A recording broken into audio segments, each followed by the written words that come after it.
Hello students, I, Professor Himani Saxena, welcome you all to the online learning series. In this lecture, we are going to talk about a song from one of the famous comedies of William Shakespeare. Born on April 1564 at Stratford-upon-Avon, was an English poet and a great dramatist. Today, we are going to talk about Blow, Blow Thou Winter Wind. This is a song from Shakespeare's play As You Like It. Songs were an intrinsic part of the Elizabethan stage. Well, dear students, these songs were not recited. They were sung. It was believed that Shakespeare chose these songs from the popular songs of the day. Now, for your convenience, I have divided the lecture into 4 parts. In the first part, I will be introducing the poem. The second part, summarize the poem. In the third part, I shall give you the critical appreciation of the poem and the treatment of the poet towards the poem.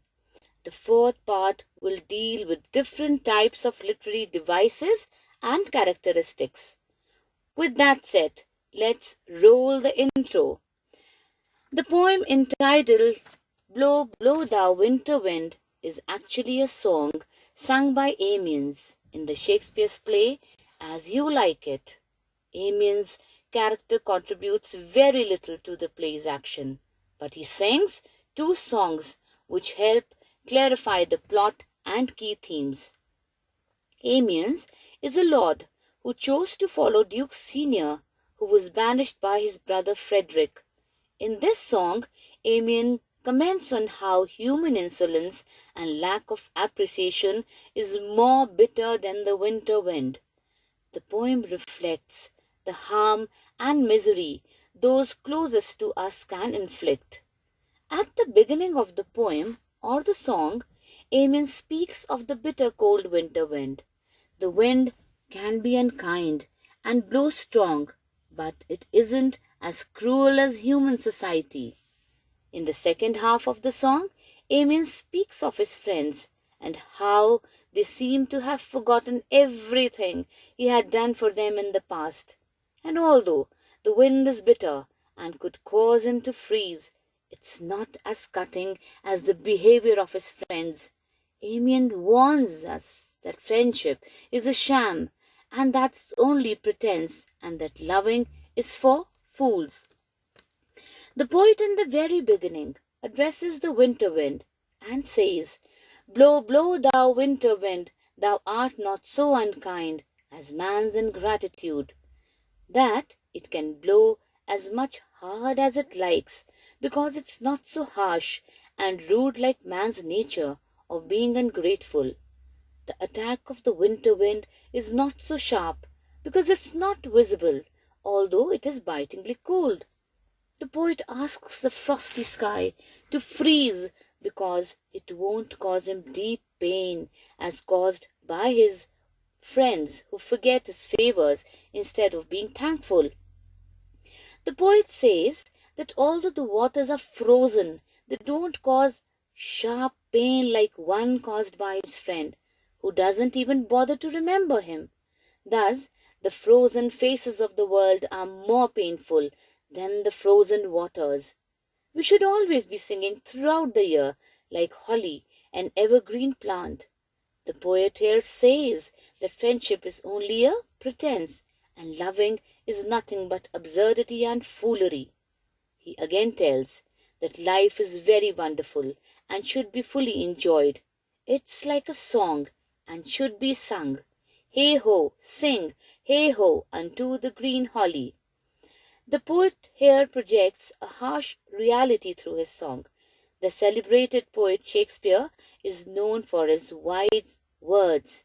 He is his same self here. His statements are weighty, pithy, and precisely correct. Now, my dear students, if you look carefully at this poem, you will see that it is not actually about the winter wind at all. Shakespeare reveals his true meaning in the middle of the poem with the line, most friendship is feigning, most loving mere folly.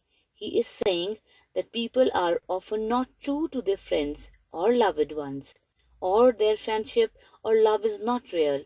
He uses the idea of a winter wind, which could be painful, to communicate how much more painful the false love and friendship is. So when he says of the wind, "Thy tooth is not so keen," he means that the pain caused by the wind is not as hurtful as the emotional pain of the untrue friend or lover. The personification is evident in the description of the wind. It is said to have a tooth and breath. It is also said to be less unkind than the untrue friend.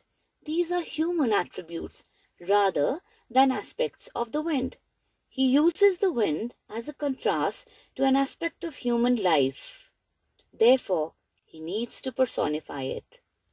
So we see in the beginning of the poem, Amiens addresses the winter wind. It can blow as strongly as it wills, but it cannot be as biting as human society. The second part, he partly accuses his friends for forgetting his favors and not being thankful. Wind can freeze him, but it won't be so painful as the behavior of his friends. Coming to the critical appreciation, my dear students, in the poem With Sadness in His Heart, Shakespeare expressed the inhumanity of the present human generation. Humans today forget the meaning of pure friendship. Betrayal is now a daily common activity.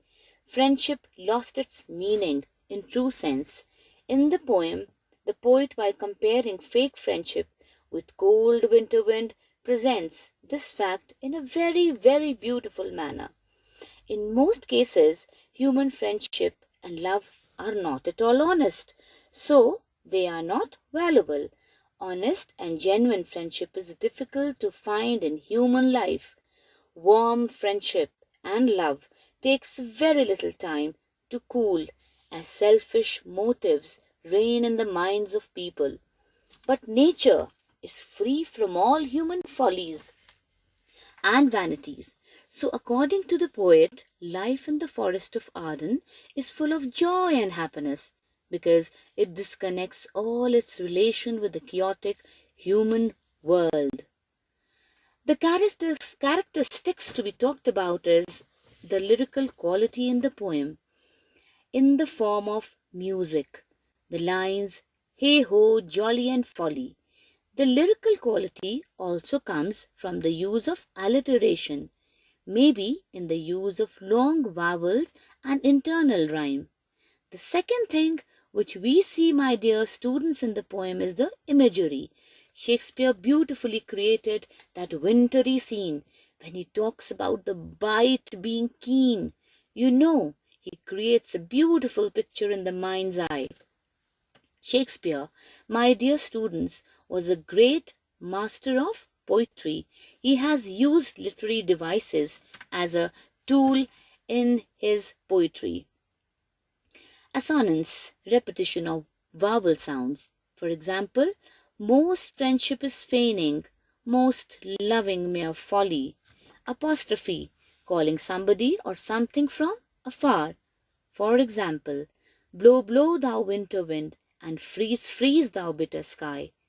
Use of personification. Example, thy tooth is not so keen, although thy breath be rude. And simile is used in a remarkable way.